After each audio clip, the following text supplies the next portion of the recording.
We got to talk about the fact that New York is becoming a communist Bolshevik town. It's incredible. I'm sorry. I've lived in New York State for 50 years and only recently moved to Connecticut and New York City for 17.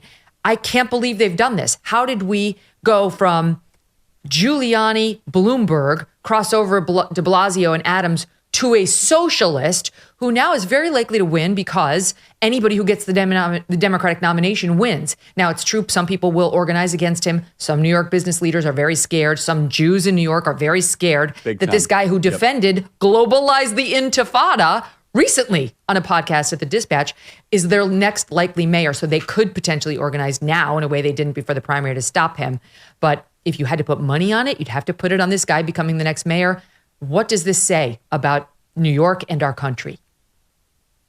Well, a lot. And I'm going to push the envelope a little bit, Megyn. So you have to give me, and you can push back at any time. So I think it's very you're in trouble. talk. I saw you're in trouble with Jessica Tarlov of Fox News on the internet. Well, yeah, I'm going to say it here on air because I just I don't hide from my opinions. But yes, and you can push back and disagree, and I'll give all the proper caveats, which of course I believe in. But yes, the socialism part is very important. I mean, he has some of the dumbest ideas imaginable, which we're going to have city-run grocery stores. Yeah, that works really well in Cuba. Bring back bread lines, right? Mamdani 2025.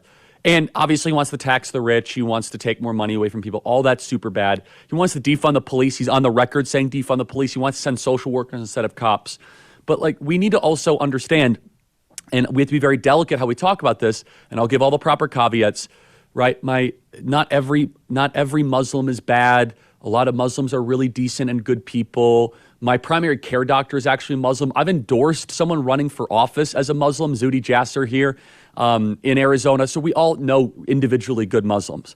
But we also must kind of take pause and say, wait a second. The two financial power centers of the West are obviously London and New York. And are we really going to have two Muslim mayors of the major financial power centers of the West? Let's just take a pause and take a step back and what does that say and what does that mean? And people say, well, it's irrelevant that he's Muslim. Well, you said it best. He wants to globalize the Intifada. And by the way, that just means globalized terrorism. He is the first mayoral candidate of any significance to say that he supports sanctions of Israel. I want you to understand that. That is America's most Jewish city, New York, and he wants to sanction Israel.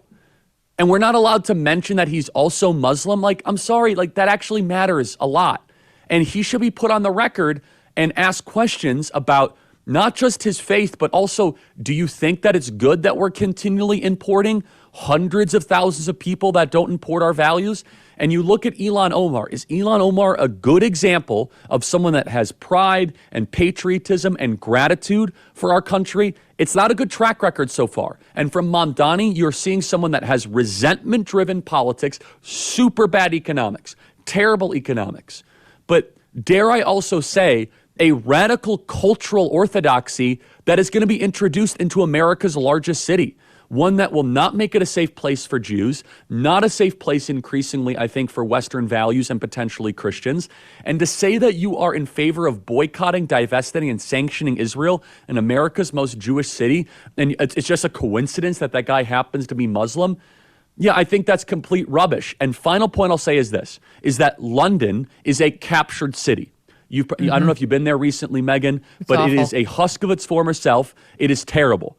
And I don't like the fact that I go to Piccadilly Square and I see more Arabic than I see English, that I see more stores that are Yemen, Omani, Saudi Arabian. That is a conquered and a captured country.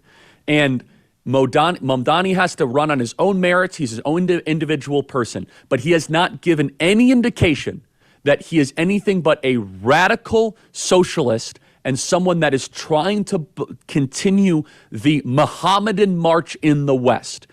Individual Muslims can be great members of American society. We all know them. But in the macro, in the big picture, are we really benefiting the more that we are importing Islamists into the West? I say no, and I think we should have a lot of caution making a Muslim socialist the mayor of America's largest city. And I know I'm in trouble for saying that, but I'll double down on it because I think that comes with a lot of baggage and a lot of trouble. The response to not your argument, but your feelings have been espoused by others, including Benny Johnson, who said he tweeted, "New York City in 2001 will never forget." After the World Trade Center, New York City in 2025 elects Muslim jihadist. That's not what you called him. You did not call him this guy a jihadist. No, I did not, for the record, I never said that. You did not say that. And I like Benny a lot, but I did not say that. Yeah, but here's how Ryan James Gordowski responded to Benny. He says, it's a low IQ hot take. He says, Mamdani's not a jihadist. Sure, he hates Jews and supports a global movement to kill them because he's okay with the globalize the intifada chants. But he's also about queer liberation and women's rights. This is true. He's just an identity-based socialist where your value is connected to your race. I mean, that's the thing. Like, the true radical jihadis are not out there at pride parades and wanting to make a major part of their platform pride rights and free trans surgeries for minors, which is part of Mamdani's promise. That's a good point. Right? So I agree. He's an odd jihadi if he's a jihadi, according to Benny Johnson. I like Benny a lot. I would not, and I won't say anything negative about him. I wouldn't use the word jihadi. But I will say, though, he has hatred for the West. And that we can all agree upon. Where does that hatred come from? Yeah. Does it come from his radical professor father? Does it come from the Shia Islam that he believes in? But we don't quite wait, know. let me just ask you about this. I accept that. But does he hate it any more than the white Upper West Side women who surrounded me when I lived there? No, that's they voting feel exactly for him. As he does. Totally. No, I agree. And I think, though, that he now represents, should we import more people like him? That obviously again, he was, I think, born here. I don't know, or did he? He was born in. I don't know. He was born in. Yeah. Where was he Kenya born? or something? We just went over this. No, Uganda. Ghana. Uganda. Yeah. And so, has this guy been a great picture of American assimilation? No. And that is the tragic truth of far too much Muslim immigration to the West. You see it in Rotterdam, you see it in Paris, you see it in London, you see it across Germany, is that the Islamist world does not assimilate well to the Western world. In fact, they create their own pockets of no-go zones. They try to take over City Hall, as you could see evidence in London and Rotterdam. They try to create own areas of their kind of Sharia-type law and radical Islam. I don't know if that's what Mamdani will do, but I know this. It doesn't matter because he is a perfect personification of what we call the red-green axis. The red-green axis is Marxism and Mohammedism that come together to destroy the West. And he is an agreeable spot for that. There's a lot of Muslims in New York, and there's a lot of, also to your point, white Upper East Side middle, higher income earners that have luxury beliefs that want to, whatever reason, see the suicide in New York City. What is shocking is that the richer you are in New York City, the more likely you are to support Mamdani. The poorer you are, the more likely you were to support Cuomo. And so blacks and poor people in New York voted for Cuomo, and Asians and whites voted for Mamdani. It's amazing. So I think it's just, the point is this, is that it's obvious he hates the West. Where does that come from? I don't know. Now, if his name was Clark Smith, he might have the same sort of radicalism, but I do think that there is a pattern recognition that for whatever reason, people get really mad when you mention, which is like, wait a second, we now have Sadiq Khan, and we have Ilhan Omar, we have Rashida Tlaib, and now Mamdani, and none of these people have nice things to say about Western civilization. And either they or their parents are here on invitation only to the West. That is the distinction. We have made a conscious decision to bring millions of people from the Middle East or Muslims into America. Has that worked? Is it a good thing? Is it improving New York? Has this guy been a shining beacon of assimilation and adopting American values? Or is he an insurgent against New York City to try to break it down, make it into a poor version of Gotham? And so I want to make sure everyone in the audience understands. So there are some good Muslims out there, obviously, but as Islam has crept its way into the power centers of the West, it has not materially improved our life. In fact, it's done the exact opposite. And that's being done intentionally. It's being done intentionally. That's the point. And that's why I think it's important that I push the envelope a little bit on this. I understand. I totally get it. Totally get it. This video, I've done years in coverage of these radical jihadis and radical Islamists and who they are. And Ayan has been my best teacher on all of it. I mean, just read any book she's written, read any article she's written. She's lived it firsthand, okay? But what their goal is not a secret. You actually don't have to spend much time looking at this to know what their goal is. This video is making the rounds on X. It's from 1990, and it's someone speaking on behalf of the Muslim Brotherhood, a woman talking about the goals for infiltration in American cities. American melting pot. We do not want to melt into American society and disappear. We want to go into American society with Islamic ideals and revamp their thinking. We want to revamp them. We want to turn them into Muslim individuals. We shouldn't have feelings of a distaste for them or intolerance because they're potential Muslims. Education is one of the most important areas that Muslims have to address.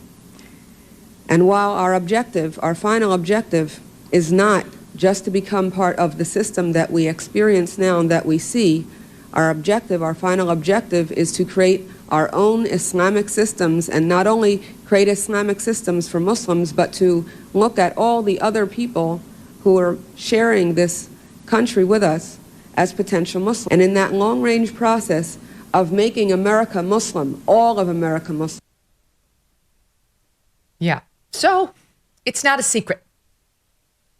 It's not a secret. And the most important data point is that, has this improved the West? Are we more united? Are we talking about things of prosperity and abundance and unity?